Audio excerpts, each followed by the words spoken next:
Hilchos Teshuvah, the Rambam and the Laws of Teshuvah, Perek Beis, Halacha Beis,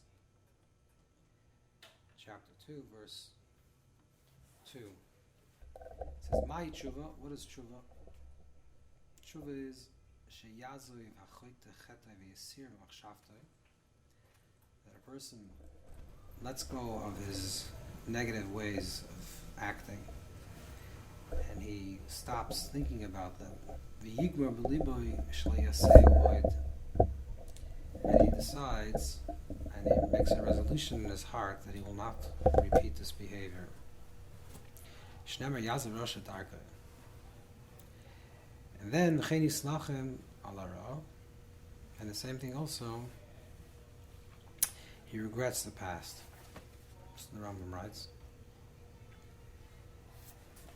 Teshuvah is azivos achet. Azivos achet is the letting go of the patterns of behavior, of the negative behavior. Kabbalah, yigmar belibu shleyasoid, a resolution for the future. V'chein yisnachem al sha'avar, which is called charata.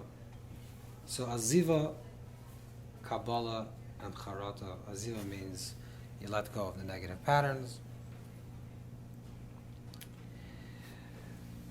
Charata, means Kabbalah, to accept upon yourself that you will change your ways and regret of things that you have done in the past.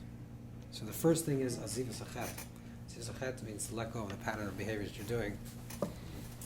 The Rambam had a contemporary called Rabbeinu Yonah of Gerona. Rabbeinu Yonah lived a little bit after the Rambam, very short period after the Rambam. And Rabbeinu Yonah has a book called Shari Teshuvah, The Gates of Teshuvah. And in The Gates of Teshuvah, Rabbeinu Yonah writes that Teshuvah is charata, Kabbalah,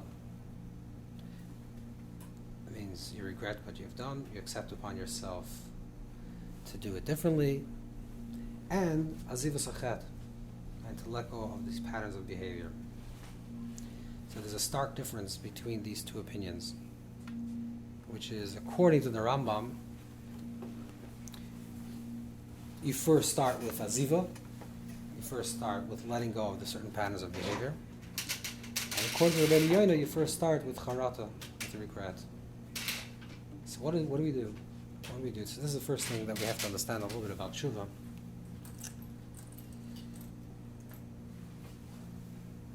Unfortunately, when people try to change their behavior, people are stuck in a negative pattern of behavior.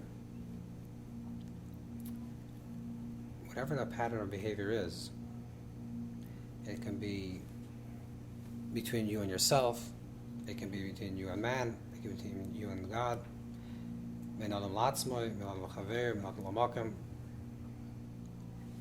Many times we find that people are stuck in a certain pattern of behavior and they do a lot of charata, they do a lot of regret. I can't believe I did this thing, I can't believe I've just done this. I'm terribly sorry, I will never do this again.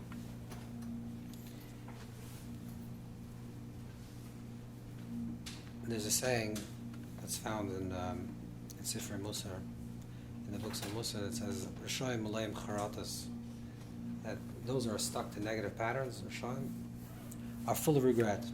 It's not like they don't live with regret. It's constant regret. There's regret, and then you go back to the same pattern. You're familiar with this phenomenon? Yes. That you make a resolution, and you're really passionate about this resolution that you're going to change your ways, and you make a charata and you make a Kabbalah, and unfortunately you go back to the same pattern of behavior, and maybe for a day or two it holds. Why is this? Because the real problem is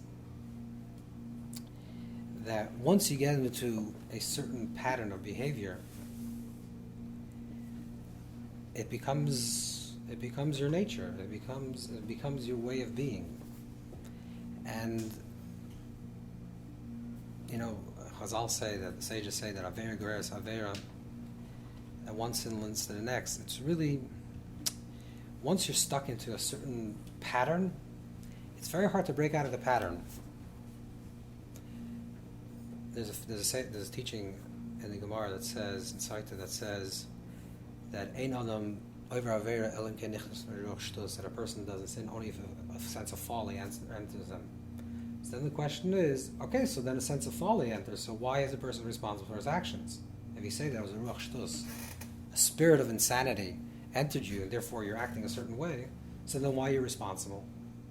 And the truth is that when someone's stuck into a negative pattern of behavior, it actually, craziness takes over. I can't give you a description of what this means, but there's you're stuck to a certain way of being. Let's say not anyone in this room, but you can imagine this happened to somebody else. Someone gets angry for a narishkeit, a little silly thing, and then they get more angry, and more angry, and more angry, and then they're like, I really want to stop being angry, but it's just, you're stuck. You're stuck in this pattern, this sinking abyss of negative behavior, that one thing leads to the next and the next and the next, and before you know it, it's like, how did I get stuck into this thing? You had this little skirmish with somebody, and of course the person didn't say hello to you, and the next thing you know, you're like not talking to his grandchildren. How did it actually work? What just happened? And then you go back and you trace it. It's because this thought led to that thought, that thought to the other thought, and then you're stuck. And incidentally, this is the truth about every single thing that goes on in our life, that all the big things that happen in our life, all the big things, I'm talking about like the certain negative things that happen in our life, it's all because there was one point, there was a tipping point, and you crossed that boundary, something switched in you. There's a Hasidic teaching by the Moreh Naim that says that every single person, all the mitzvahs of the person correspond to different limbs of the body, right? So the Ramach, Evarim, 248 body parts correspond to 248 positive commands, and 365 negative commands correspond to 365 veins and arteries.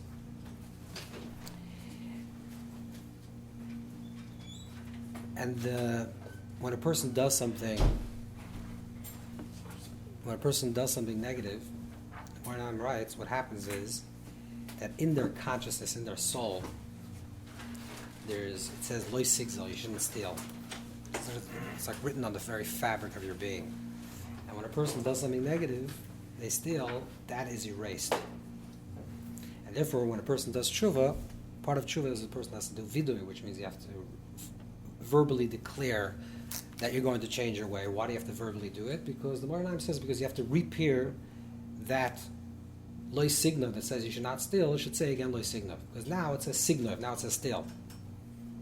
What's the oimek? What does it really mean? Besides on a cosmic, metaphysical level, what it really means is that if a person never stole in their life, they'll never steal. But the moment a person steals, they start stealing. If a person is a person of truth and they never lie, they won't say a lie. But the moment they say one lie, they just open up a can of worms. This is the way it works. It's like it says lo sigzol, you should not steal. It's an absolute. You're never going to steal. Once you do a little bit, you're stuck into a pattern. Which means that on your soul, on your very consciousness, it says, don't do this, be honest, don't steal. And once you tamper with it, and you do it one time, then it's already a ruach shtus. Then there's like a spirit of folly that takes over, and you're stuck. You're stuck in this pattern that leads to one thing, to the next thing, to the other thing.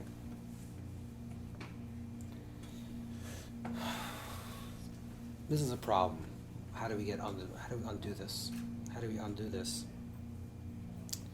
So what the Rambam is saying, and this is really the difference between the Rambam, the opinion of the Rambam and the opinion of Rabbeinu Yonah, is that the question is, do you have to do charata first? Do you have to do regret and acceptance? Or you have to actually do different patterns of behavior? Yazav zachet. Rabbeinu Yonah is talking about a person never stole. It's unbecoming to them. They never do that. They slipped. Okay, do charata. The Rambam is talking about another situation, a situation where a person is already into a negative pattern of behavior. You have to break out. You have to break out of this behavior.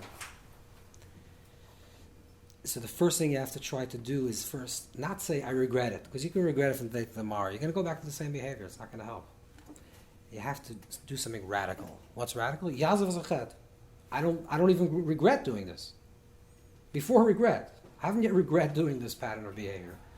I just know maybe it's not a good thing. I don't really feel in my gut that I regret and I accept upon myself to never do it again. I don't feel that way.